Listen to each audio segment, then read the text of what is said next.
हाय दोस्तों, जल्दी मेरे चैनल को सब्सक्राइब कर दो और हाँ, बेल बटन दबाना ना भूले, बिल्कुल फ्री है। नमस्कार दोस्तों, मैं अलका ठाकुर लेकर आई हूँ एक नई प्रेम कहानी हमारी यादों की डायरी से। आइए सुनते हैं इस कहानी को।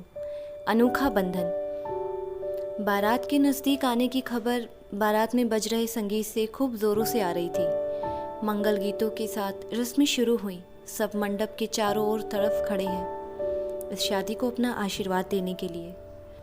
उसी भीड़ में आनंद भी खड़ा है, मेरा पहला प्यार। उदित के साथ 7 फेरे लेते हुए जैसे मैं हर पल आनंद से दूर होती जा रही थी। शिकायत करूं भी तो किससे? उसी की कसम की वजह से तो आज मैं ये शादी कर रही हूँ। विदाई के वक्त हर लड़की की आंखें नम होती है। घर से दूर जाने का गम तो हर किसी को होता है, लेकिन मुझे आनंद को छोड़ने का भी गम था। ससुराल में गृह प्रवेश के वक्त नीता को अच्छे से एहसास था कि ये प्रवेश नीता उदित की जिंदगी में कर रही है।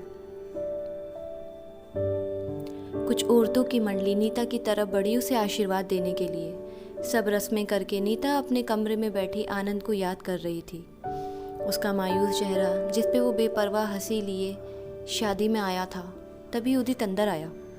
तुम थक गई होगी, आराम कर लो। नीता बिना कुछ बोले इधर उधर देखने लगती है।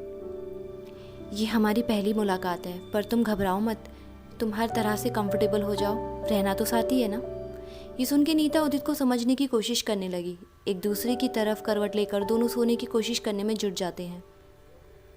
नीता लेटी हुई आनंद की यादों में खो जाती है।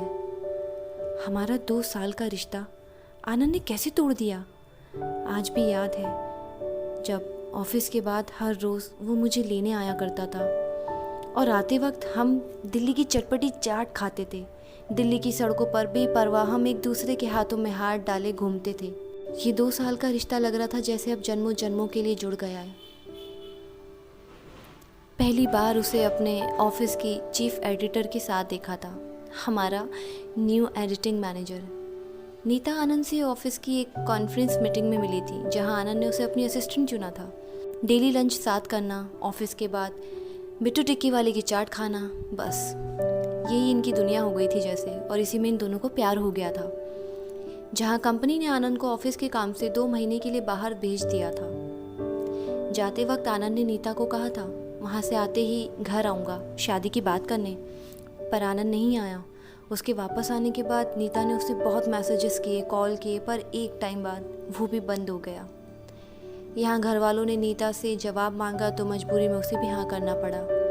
आनंद की बेवफाई को याद कर रही नीता सो जाती है। ससुराल में नीता की पहली रसोई थी। बेटा, जो भी तुम्हें आता हो बना दो, उदित की माँ ने रसोई में खड़ी नीता से कहा। भाभी, वैसे भैया को आटे का हलवा बहुत पसंद है, वो भी बादाम डाल के। अब नीता ने उदित की पसंद का हलवा बना दिया। सबने काफ़ी तारीफ की और शगुन दिया। जब नीता शगुन के लिए उदित की तरफ बढ़ी तो उदित ने उसे स्माइल करते हुए कहा, आप जो चाहे मांग ले। नीता ने कुछ देर ठहर के कहा, मैं बाद में कहूँ तो चलेगा ना।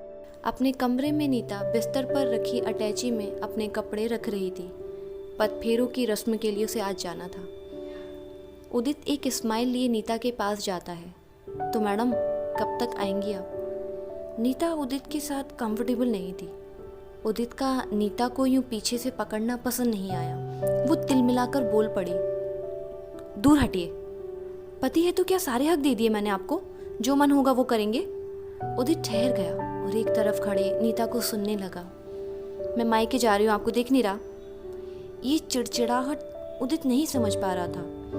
कुछ कहे बिना वो नीता को देखता रहा और थोड़ी देर में उदित की जुबान ने कहा, सॉरी नीता, मैं कार निकलवाता हूँ, नीचे आ जाओ। नीता अपना बैग लिए कार में बैठ जाती है। घर जाते वक्त दोनों खामोश थे।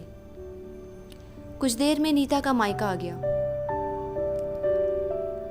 अंदर जाते वक्त नीता ने उदित को अपने साथ तक नहीं बुलाया। उदित उसे वहीं छोड़कर अपनी कार से आगे निकल गया। दोस्तों, मिलेंगे इसके अगले पार्ट में। तब तक बने रहे हमारे साथ, हमारी यादों की डायरी के साथ। और प्लीज़ चैनल को सब्सक्राइब करना बिल्कुल ना भूलें। Take care.